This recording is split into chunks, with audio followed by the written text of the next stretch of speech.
We concluded last week's Parsha, Miketz, in a cliffhanger, one of the most dramatic moments in Torah. Yosef, still in disguise to his brothers, has just accused his youngest brother Binyamin of theft, and it is up to, and the brothers are torn. How should they respond?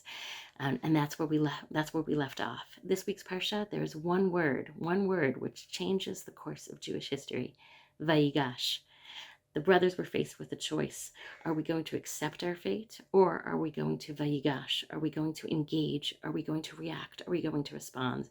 And it is Yehuda who steps up to the plate of leadership and vayigash.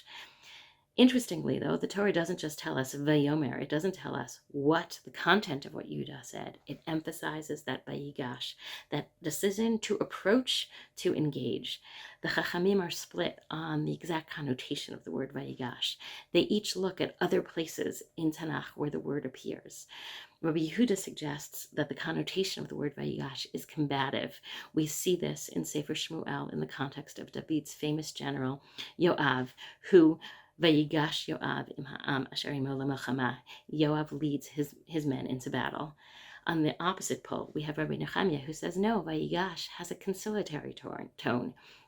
We see that word used with Yehuda himself, with his descendants, his tribe, when they approach Yehoshua to negotiate with him to get their nachalat, to get the process of settling Eretz Yisrael started, and they approach to request their portion of the lands. Finally, we have the Chachamim, what seems to be the majority view, who suggests that the word Vayigash actually has the connotation of tefillah, that it is telling us less about Yehuda's interaction with Yosef and more about Yehuda's interaction with God. That while Yehuda, on the one hand, is speaking to Yosef, he is at the same time speaking to HaKadosh Baruch Hu and praying to HaKadosh Baruch Hu to help and support him. Which is it?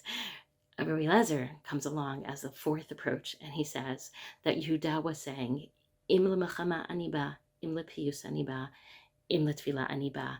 I will engage. I will do whatever it takes. If what it takes is war, then I'm ready. If what it takes is reconciliation, then I'm ready.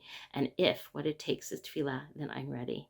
This, I think, is ultimately the message of that one key word in Torah, that the message of leadership is that Am Yisrael has to be ready, and has to be ready at all times for all of those modalities.